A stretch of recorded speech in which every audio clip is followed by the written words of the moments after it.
And one of them said, "That's okay. You were raised differently, and I just have to remind myself that everyone is doing their best." That was implying that my best is not as good as her best. Neither of the two is wrong. They're just taking very different journeys to get to the same place. Welcome to Spot Me Sis, the podcast where real conversation meets real growth.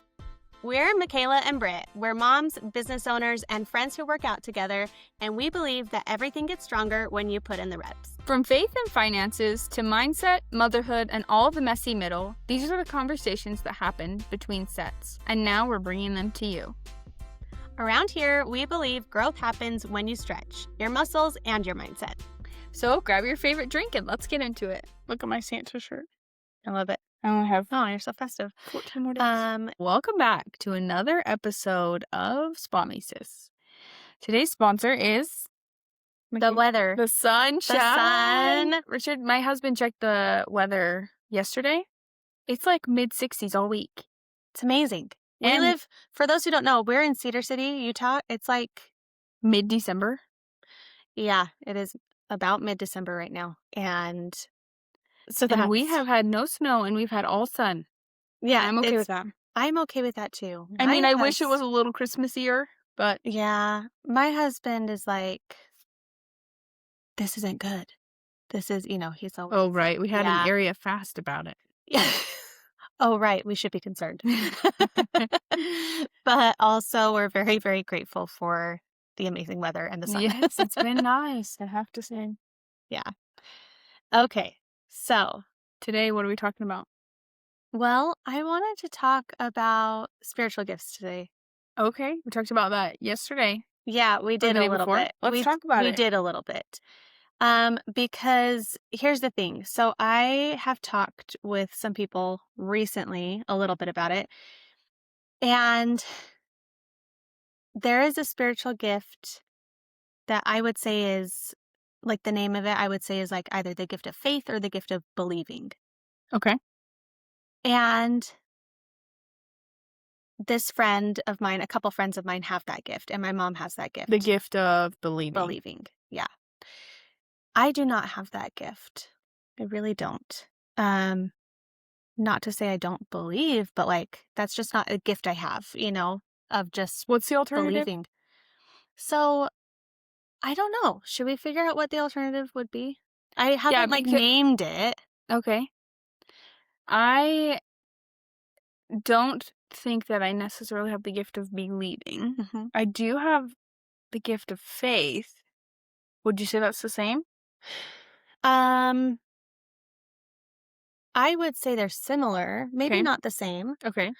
but I would say, okay, because here's my opinion that might be a little controversial. Okay, I believe pretty strongly that every spiritual gift we have also comes with a block or almost like a handicap. Blind side. Yeah, Okay. blind spot. Mm-hmm. Yes. Mm-hmm. Because I feel like, okay, if you have the gift of just believing, maybe the gift of seeing things that need to change or be refined or improved, maybe there's a blind spot there. Okay. And that might be a little controversial. So what's your gift that's not seeing or not So believing? I'm not speaking about like myself, but like just, I would say that if it's not the gift of believing, and everyone's going to have, it's not like if you don't have the gift of believing, you for sure have this other gift, right? Right. But I would say maybe the opposite of it could be the gift of curiosity, questioning, Okay. which this is where I feel like, and actually that is one of my gifts. So I guess I am speaking for myself. But I would say that I have felt like most of my life that that's not a gift. Mm-hmm. And it really wasn't until this conversation I was having with this friend where I'm like, oh, actually, I think that is a gift. To be able to question or dig deeper or Yeah, yeah. Kind of like that pursuit of knowledge kind of a thing. Mhm. I'd never thought it was a gift until I was talking to that friend about it. I feel like certain conversations I've had with people, it makes it feel like the gift of believing is the superior gift. Mhm. Mhm. You have a little bit of a story about. I have a story about that. If you so we I was okay, over Thanksgiving, I was with some people having a conversation about the new garments. And I feel very strongly, and I've done a lot of my own research, where I do not think that the garments were made for modesty. And I firmly Hmm. believe that modesty is a byproduct of the garments. They're separate principles, if you will. The Like they're separate. exactly. Yeah. The only way that they're connected is that it's a byproduct. Yeah. So when I was talking to these people, um, they disagreed. They feel like the garment is the standard for modesty, and that raises questions on whether why would the garments change if the standard was this? I guess the conversation was more leaning towards I am excited for the summer where I can wear tank tops. And I've actually had this conversation with multiple people, and they would never wear tank tops, and they would be embarrassed to wear tank tops around their family, and they feel as though just because the garment changed doesn't mean the standard of dress should change. And, um, I was not raised in the church, and so I do not believe that tank tops are immodest, just as a general statement. I think there are definitely shirts that can become immodest, and that's not what I'm arguing. I'm arguing that showing your shoulders in like, how am I trying to say this? I'm trying to say that someone who wants to show their shoulders should not be shamed for it when they are and well, the shame should not come, I guess, and link within the covenant that they've made. So if I'm gonna continue to wear my garments and I'm gonna choose to, um, keep the covenants that I've made, the clothing that I'm wearing, as long as I'm not disrespecting the garment or altering the garment or any of those things, should not really have an effect on other people. And I was talking with these people, and one of them said, "That's okay. You are you were raised differently, and I just have to remind myself that everyone is doing their best. And while I know this person meant this in the most loving and kind way, that was implying that my best is not as good as her best." And I think that when you intertwine everything so deeply, it's hard to grasp that my testimony could be just as strong or any it doesn't matter. I'm what am I trying to say, Michaela? Let me read something that Michaela sent me yesterday.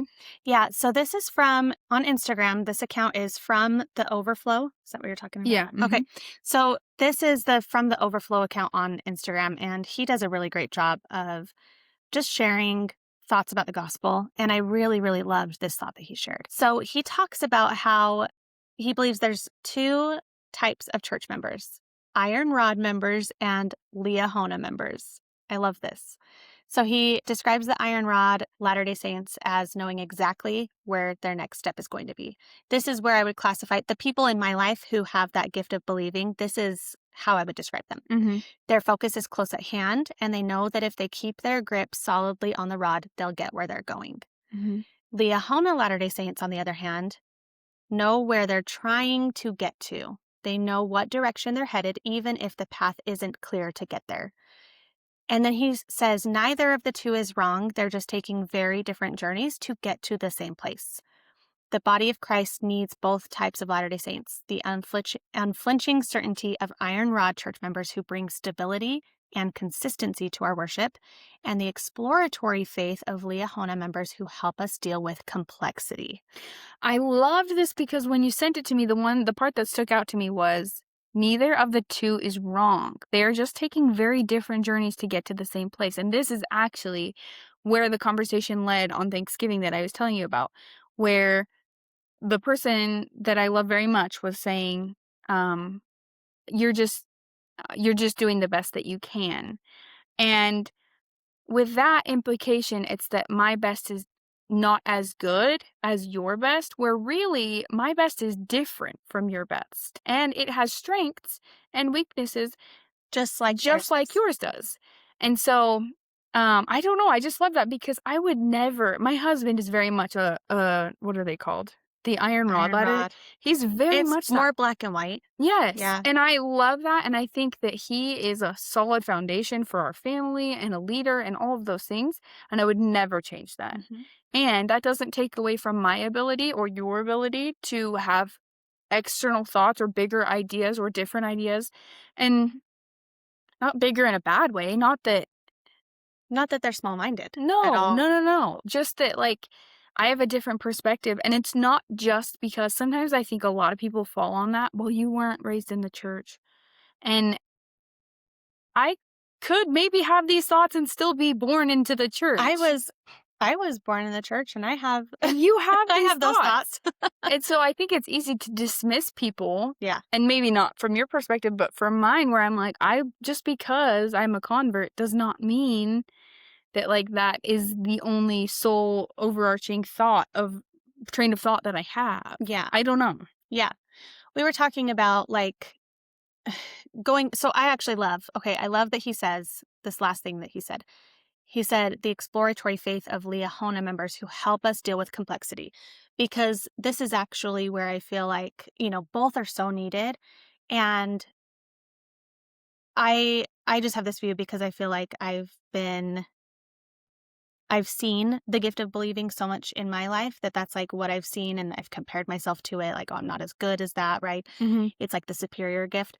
So, talking about this concept of the Liahona members with the exploratory faith who help us deal with complexity, I feel like there have been issues. You look at issues throughout church history mhm, and policy changes that have happened, and I would argue that those things would not have been able to happen without these kinds of members, mhm, without these kinds of people who notice those issues, notice the complex, things that are going on and things that might need to improve and change. And when we were talking about this, like, I always bring it back to stewardship because it is not within our stewardship to try to change the doctrine of the church. no. And I firmly believe that. And we wouldn't want to. Nobody Right. I mean, you shouldn't want to. So I don't believe that that's within our stewardship to push for changes that we are not stewards over, right? Um, we shouldn't be pushing God or pushing the prophet to change things that are not within our stewardship. However, I believe that policies, things that affect the members in that way, are within the stewardship of its members. And I love the Doctrine and Covenants. I think Doctrine and Covenants, the reason we have so much of those scriptures is because of this principle of people noticing or asking questions like, oh, what about this? Or is this really the right way to be doing this? And then the prophet going, and asking for revelation on that.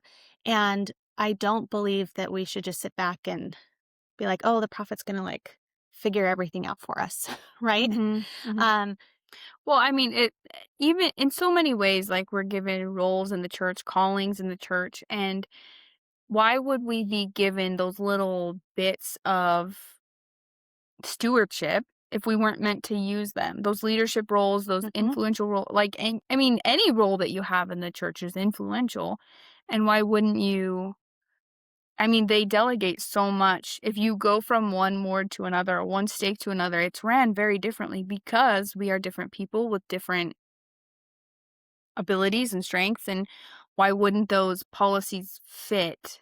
Is that kind of what you're saying? Yeah, I mean, that's what I'm thinking. yeah. I so I think of like examples of this in the scriptures, people with like different gifts. Like you have Nephi, who I would say he chose. So Elder Brown just gave an awesome talk in General Conference about testimony, and he talks about choosing to believe. And I would say Nephi falls under that category of choosing to believe because he heard his father's words and he actually had to go and ask himself. Like, he didn't instantly believe. He saw his brothers and how they were reacting, and then he went to get his own witness. So I don't know that I would place him in the category of like having that gift of just believing. Um, but he did his own work on it, right? And then he chose to believe. Now take Sam. Sam, I would definitely put in the category of having the gift of believing. He was very devoted that way. Hiram Smith Hiram Smith is another example of that I would say had the gift of believing. He was able to believe the testimony of his brother, right? When Joseph Smith told him what happened, like he was able to just believe that. Same with Sam. So I think there's some awesome examples of that gift at work in the scriptures. But then you look at other people like Joseph Smith, and Joseph Smith noticed a problem. Mhm. Like he saw room for improvement, right? Mhm. Mhm. He saw that things could change. And because of that, he got curious and he asked a question. You know what's so interesting about Joseph Smith? I was just thinking about how my husband and I, after you and I talked about this, my husband and I were talking about this, and he is very much, you and I talked about this too. When I bring up a question, I'm not questioning my faith. I'm not questioning the prophet. I'm not questioning the Savior. I'm just having more thoughts about this. And Mhm, I love to have discussion about these kinds of things. And when Joseph Smith had a question about what is this, he was not saying, I don't believe in God. He wasn't saying, I don't believe there's a savior. He's saying, how can I do this better? What's the mhm, best way for me to do this? And I think that's what gets confused a lot of times, where when people have that gift of believing mhm. and then someone comes in with a question, we're not questioning everything that you built your whole life on. I'm building my same life on that. Yeah. It Yeah. I just want to know more, or how, or Yes. And that has been my experience. I have a family member who, when I bring up questions, it puts them on the almost like defensive. right. And it makes me feel like, oh, I don't have enough faith, or like, right? Like, or my gifts aren't as good or whatever. Mhm. And it makes me feel like they think I'm questioning my entire testimony. Yes, And yes, it's like, like, "Don't pray for you don't have to worry about me, I'm yeah. okay. I just wanna chat And about so, it." yes, yes. And so it can be really hard when you have a certain gift and then somebody comes in and it's like, oh my gosh, that's just because it's different doesn't mean that, you know, Mhm. like, it's, So, on the flip side of that, what's our blind spot? If you yeah, and I are both there. yeah. So I think what we have to be really careful with is our ego. Yes. Michaela and I always joke, I don't know, I always say this joke at the gym, "You know I'm the smartest person in the Yeah, room." yeah. So, Well, you can't because I'm there. Just yeah. kidding.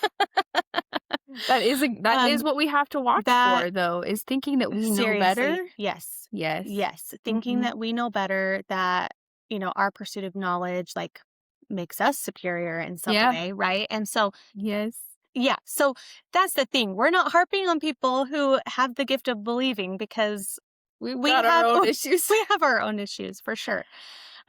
But that's where it's just, like, so cool to notice that everybody has different spiritual gifts, and just because somebody else's looks different, that you might not think. Again, going back to, like, the gift of questioning. Actually, this is an article that I just found in, I don't even know, maybe it's the Leahona magazine. It's in one of the church magazines from a couple years ago, but it talks about spiritual gifts, and um, some of these spiritual gifts, they just give some examples of spiritual gifts as given by church leaders. One of them is asking. So I just feel like maybe sometimes we don't realize that these are spiritual gifts. I wanna read these, I like Okay, these. I'm gonna read read some some of of these those. because they go on either side. Yeah. Asking, listening, hearing, and using a still small voice, being able to weep, avoiding contention, being agreeable. You know what's so funny?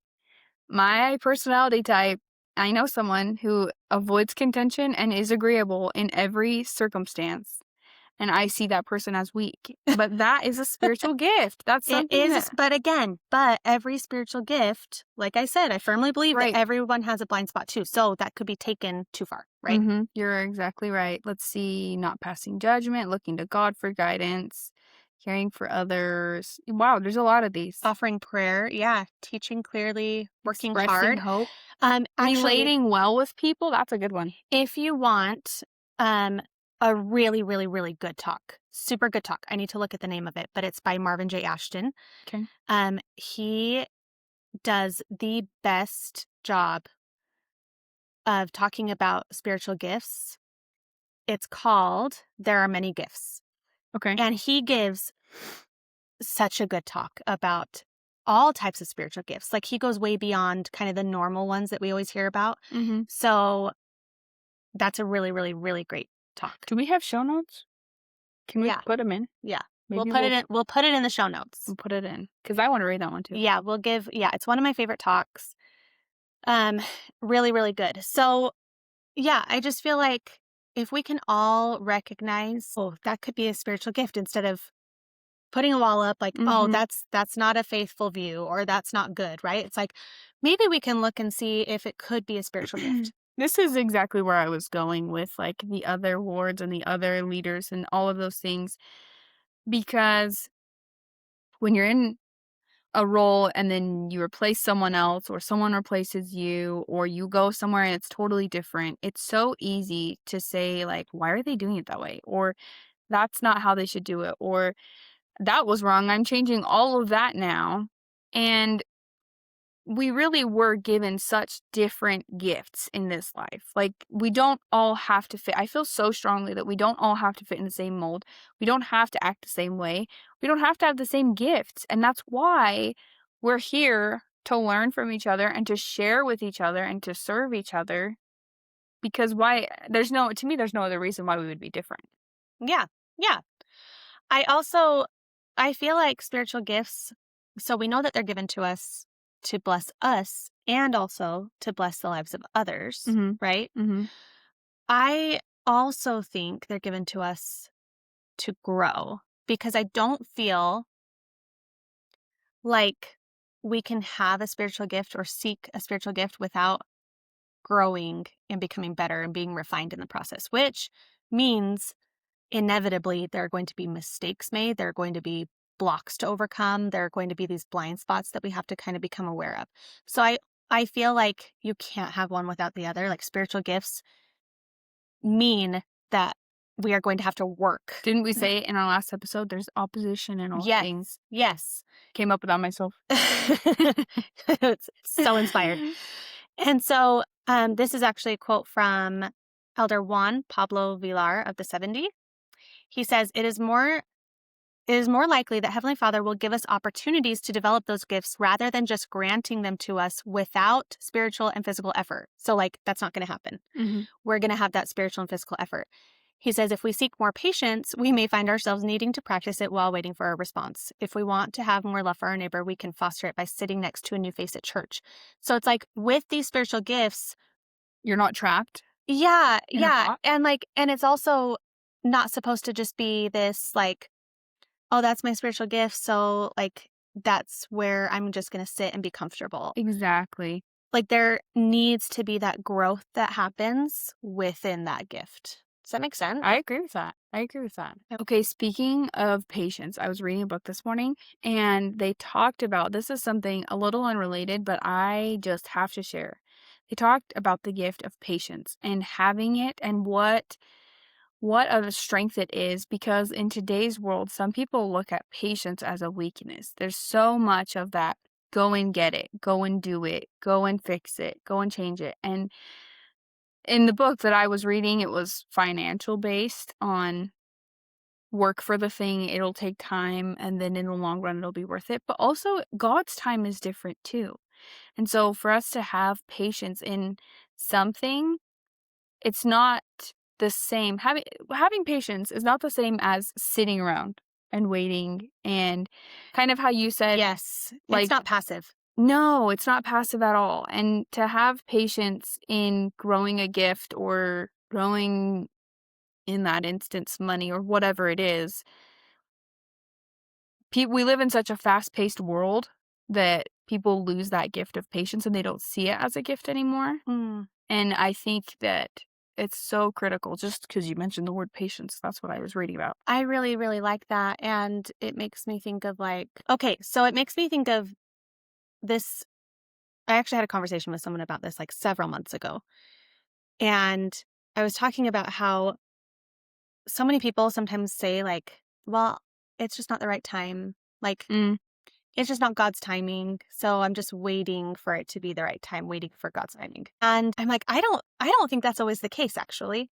I think sometimes that's an excuse. I think that might be an excuse. I can see that.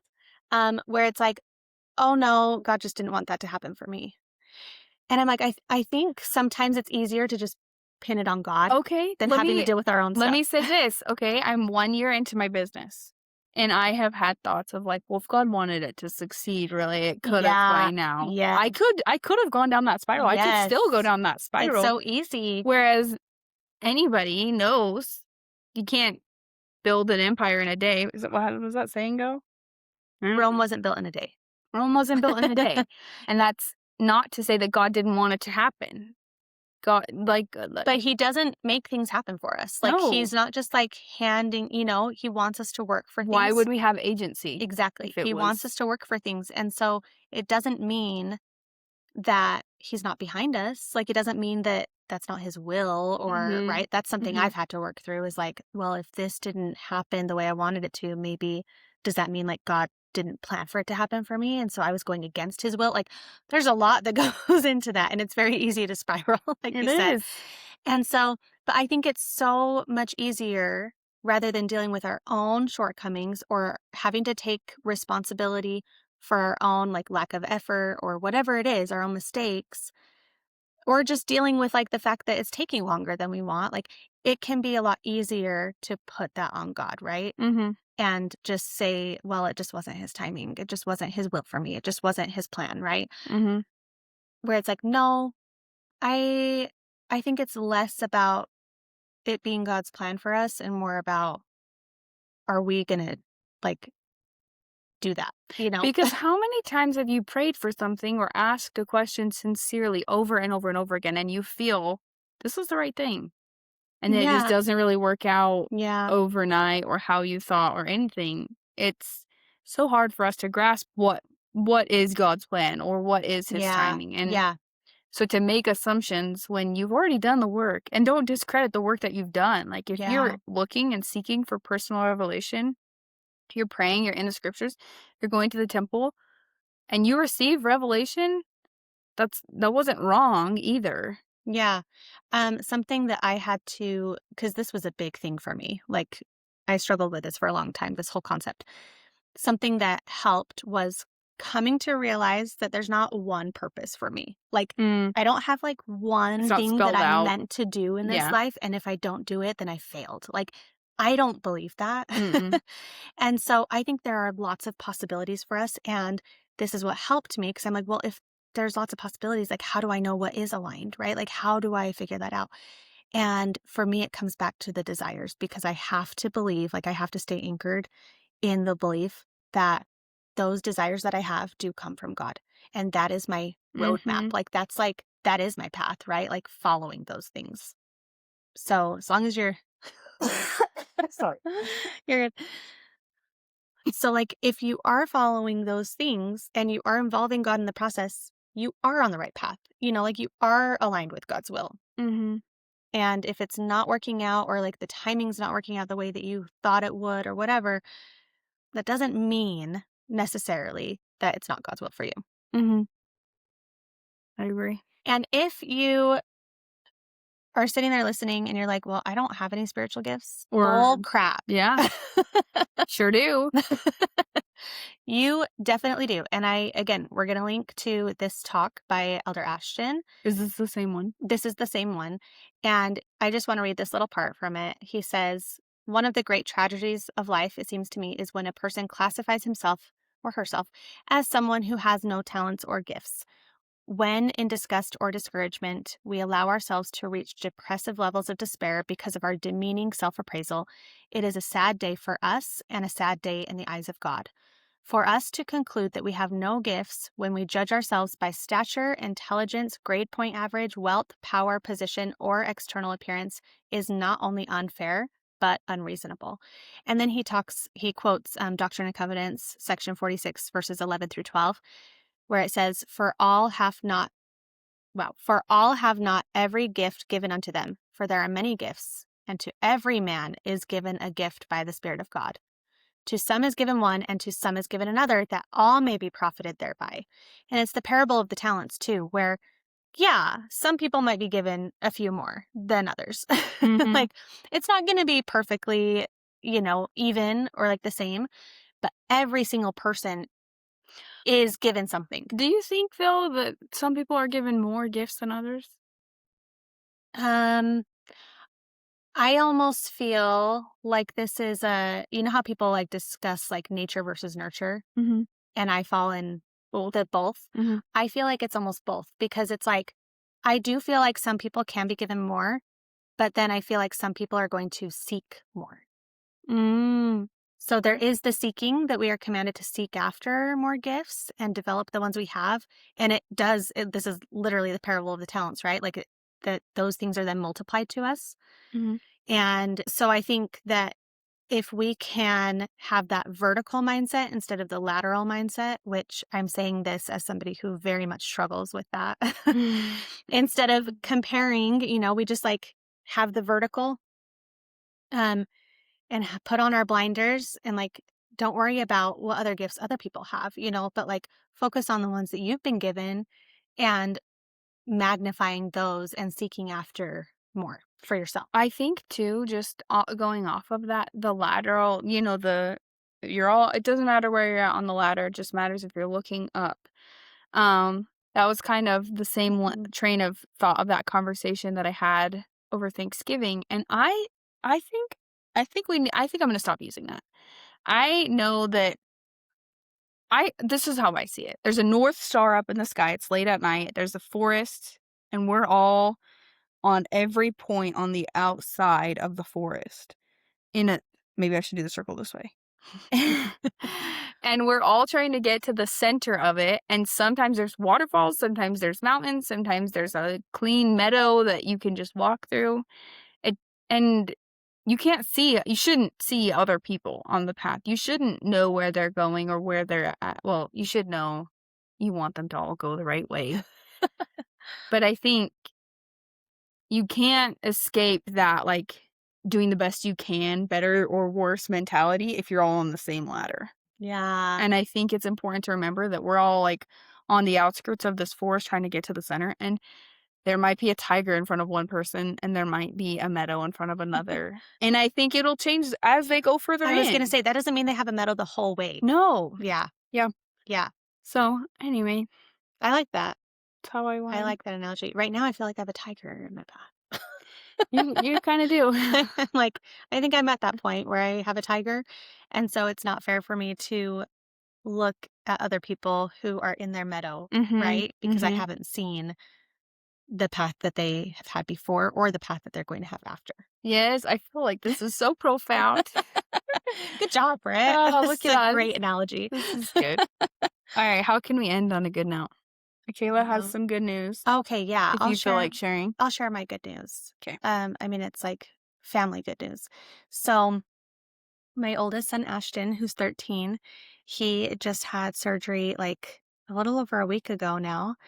Was his 12th surgery, and this was like the final one. And they went in and to fix his hearing bones that are malformed and just have lots of issues. 'Cause they did the other ear They did the 2 other months ago, ear. 3 months. Actually, they did the other ear like 3 years ago, his right ear. Oh. So this they did this same ear, but the Oh. reconstruction. Oh, okay, I didn't know that. They did his right ear 3 years ago. It's kind of like a two-part surgery, and he has normal hearing in that ear now. So then this year, he's had two surgeries in his other ear, and he just had that second stage. Um, we were hoping, for the same outcome of normal hearing, and we won't have the official hearing test until like February, and it's like December right now. But we just went yesterday. It's called a wick. It's like almost like a plug in his ear to kind of keep it open and stuff after surgery. And so you can imagine not much sound is able to get in, with this huge thing in your ear. And so we just went yesterday to have that taken out, and they took it out, and he was like, everything is so loud. And I was like, I think that's the problem that we want to That's a have, good bud. Like, problem to that's a have. good problem. And as we were, like, leaving the office, the doctor's office and stuff, like, they have, like, pretty loud doors, kinda like the church doors where you have to, Mm. like, push on the middle part to open it. And every time we would open one, he's like, "Oh my gosh, it's just so loud," like, almost like it was hurting. But he's never had normal hearing in that ear ever, like, and that was his worst ear too, his whole life, and so I don't know that he's ever had any type of hearing in that ear. So, obviously, at 13 years old, to go from 0 to, like, I Oh, mean, this I'm makes sure me it's wanna overwhelming, cry. but it was just, like, it was the coolest thing. So, that's our little miracle that happened this week. That's a great miracle. Yeah, It's a yeah. great way. yeah. Bryt has our sign off. We believe in you because we're in it with you, doing the hard things one rep at a time. Thanks for being here. Well, thanks for watching. Be sure to subscribe, rate, and review anywhere you're watching this podcast. And you can get to know us better and see behind the scenes at our Instagram at SpotMeSisPodcast. See you next time.